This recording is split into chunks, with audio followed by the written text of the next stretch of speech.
Okay, we're good. Okay, we'll call to order the Planning Committee meeting for Tuesday, December the 19th at 4 o'clock. And a motion on the minutes, moved, seconded. All those in favor, contrary, carried. Our next meeting will be on January the 9th. And if there's anything to add, we'll add them. And the first item on our agenda is an application by BC Housing Management Commission for a temporary use permit at 2520, 40, 60, 80, and 2600 and 2640 Smith Street and 9031 Bridgeport Road.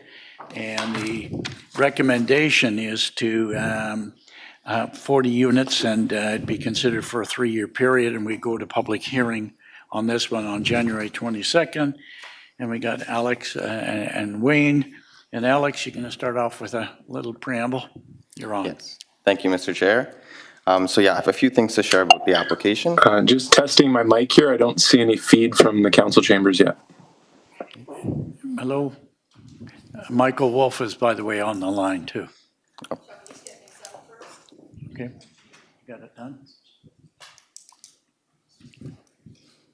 Hi, Councillor. We can hear you. Yeah. Okay. We're good? Okay. Go for it. Okay, sounds good. So just a couple quick facts about the application here. So this is an application for extension of a temporary use permit that has been issued previously by council. Approval would extend the existing temporary use permit through March 15th, 2027. This would allow the continued temporary operation of a 40-unit supportive housing building known as Astor Place. No new construction is permitted through the extension of this existing temporary use permit. Should the temporary use permit extension be approved, a 3-year ground lease extension would be granted subject to and in conjunction with the extension of the temporary use permit over the same period of time. I'd be happy to answer any questions. Okay, I believe, Alexa, you're on first. Thank you, through the chair. Thank you for the information. And am I correct that we haven't received much feedback from the neighborhood one way or the other on this one? Okay.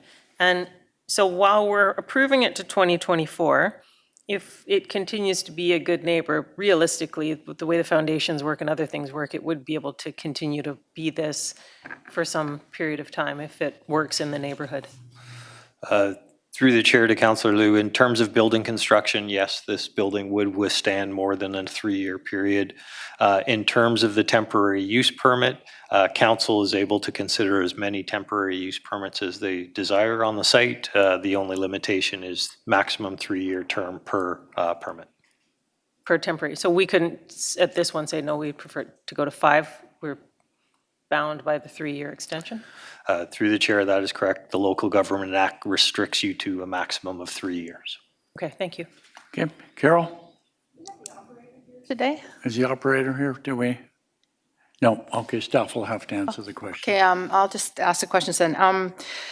First of all, it's great that we have this modular housing. I think we desperately need it. I mean, so many people are not housed these days, and it provides a valuable service. But I have heard from people who either have been there or who have lived there and have been evicted from Astor Place that the management style can be quite challenging for the people who are living there. So what my question is, would it be possible for community builders to provide a list of rules of how they run the place and the number of people who have been evicted or have left on their own and the reasons why? I just want a report card so that before we extend this for another 3 years, we make sure that community builders is the right management for that facility. Okay. All right, Joe, can you? I wasn't sure whether Wayne was keen Sorry, to tackle Mr. this Ersic. one. I would encourage you to separate out any feedback that you've had or concerns that others may have or are brought to you from the temporary use permit. Certainly we can, through community social development, try to get you some of that information, but I don't really think that's something. It may be that you'd want to have a discussion of that in a closed meeting, not an open meeting, and I don't believe it's productive to connect it to the temporary use permit. Go ahead. I would disagree. I mean, if they're doing a great job, we're off to the races. But if the if the operator or the management is not running it to the best possible uses, then that would be a concern for me. We have, I understand this on the agenda, it's going to go to the January 22nd public hearing, so we have time to get a little report card from community builders, and I would hope that we would get that. So, thank you. Through the I'll be chair, Okay, back to Mr. Ursick. Go ahead. we can certainly try to get you some information through this process, but, you know, these can be difficult facilities to manage, and it's very difficult to keep everyone happy. And because we're in a public meeting, I just want to say that we have a lot of interaction with the operators of this and other facilities, and we think they are doing a good job, and as a city staff.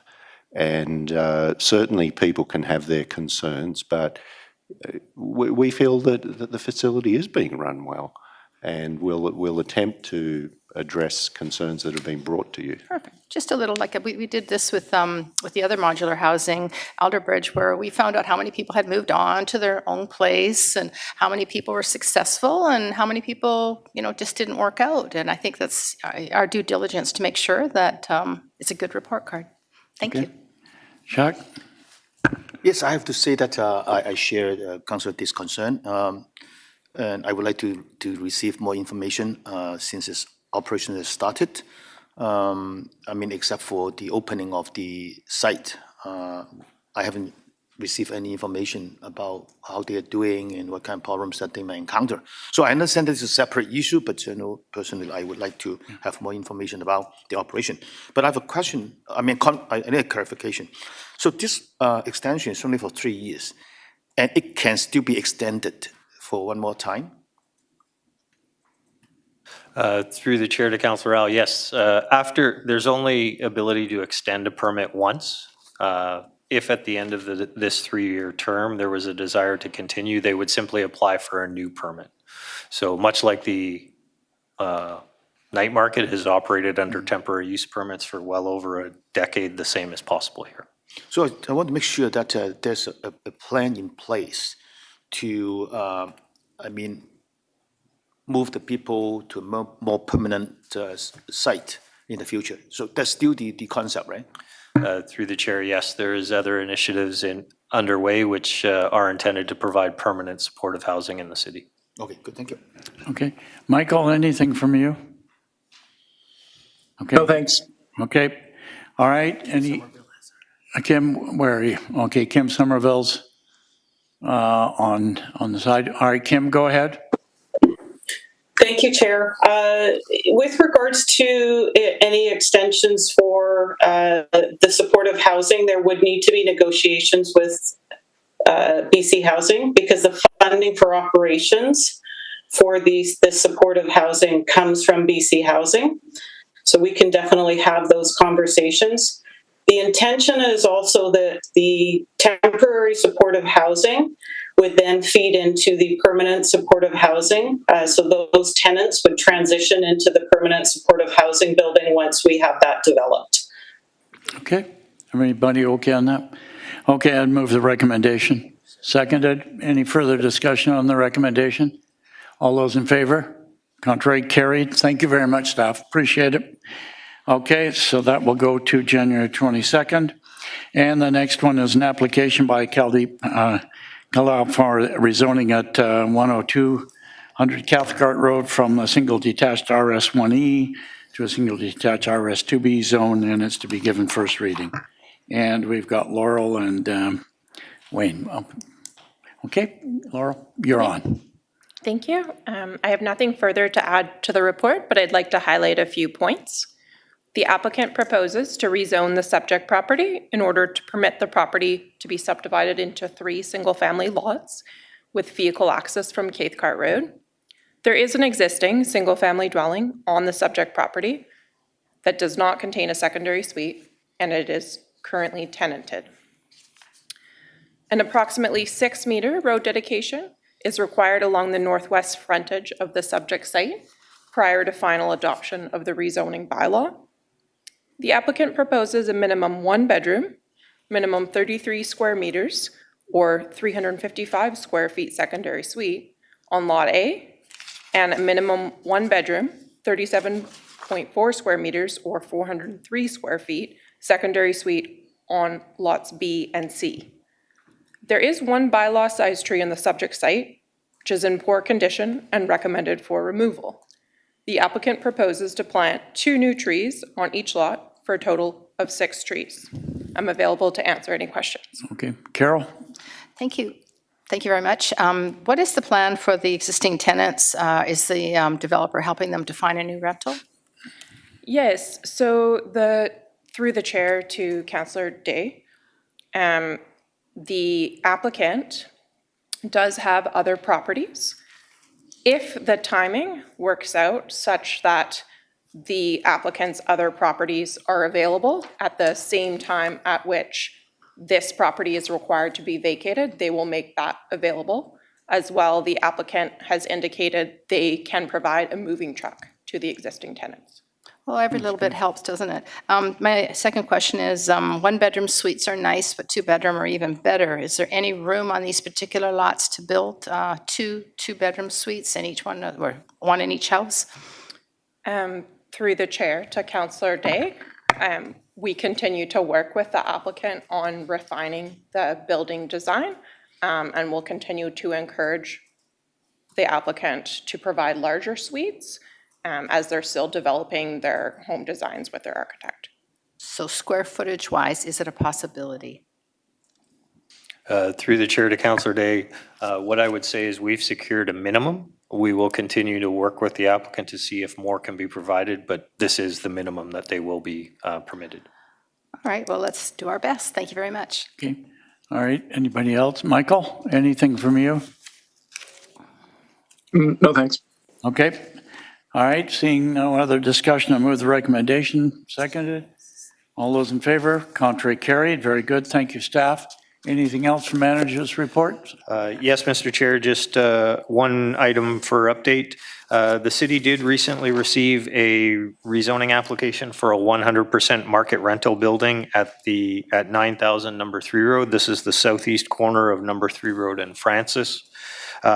This site was a previous gas station site and is designated commercial in the official community plan. In keeping with council direction, staff have advised the applicant that an OCP amendment to allow purpose-built rental housing may be considered subject to acceptable public consultation. The proposal currently involves a 4-story mixed-use building with approximately 50 market rental units. Great. We do expect that once the development sign goes up, there will be potentially some questions from area residents. Excellent. Okay, Carol? Well, that is just wonderful news. I'm happy to see that that's exactly what we need on these arterial corners. Question, since it was a gas station, how does that affect the redevelopment? I know sometimes they have to leave it empty for a period of time before they're allowed to build. What's the situation? Through the chair to Councillor Day, this site has actually been vacant for approximately 10 years. Yeah. While they've, I presume, undergone site remediation. In terms of city requirements, we do require that the developer obtain a certificate of compliance from the Ministry of Environment prior to any development of the site proceeding. In most cases, in these types of scenarios, the only requirements from the ministry are there be no wells digging or dug on site, and that generally there's no below-grade construction. And my second question is, given that this is market rental or a rental building, what's the possibility of fast-tracking it? And if it is possible, what kind of timeline would we be looking at? Through the chair to Councillor Day, in terms of fast-tracking, yes, all rental housing projects are processed through a different stream than standard strata developments. We are also looking at staffing initiatives to increase the capacity within our department to advance rental housing applications. In terms of a timeline, it's very difficult for me to say, as every application is subject to its own nuances, and we do have the requirement to engage the public on the OCP amendment. So without knowing how that process might unfold, it's hard for me to say. What I would say is, in terms of speed, the Rapid Housing Initiative project on Steveston Highway and Railway is probably the quickest you'll see something proceed, where rezoning and development permit were done in about 10 months. Yeah. I would suggest we're we're probably not going to achieve that here, but we will be doing our best. I believe Season Railway is modular, though. It's not like stick-built. Through the chair, yes, that will be a modular construction. Yeah. Okay, thanks. Okay. Alexa? And, sorry, I'm not sure if I missed it. How long does it usually take to remediate these properties? There really is, through the chair to Councillor Liu, there really isn't a standard. There's many different approaches that can be taken. So the quickest approach would be to excavate all contamination, remove it from the site. That can be done relatively quickly. In most cases, what they do is let the hydrocarbons evaporate over time. Okay. So they just evaporate. Is there any way to are they allowed to stir it up at all, or? It really comes down to whoever the qualified environmental professional is who develops the remediation plan. In most cases, most gas stations will take a conservative approach and err on the side of time versus cost. Okay, fair enough. Thank you. Okay. Anything else from managers? Well, we just wish you all a very, very Merry Christmas and Happy New Year, and enjoy it with your families and get some rest. Meeting for adjournment? Let's move it. We're adjourned. Thank you.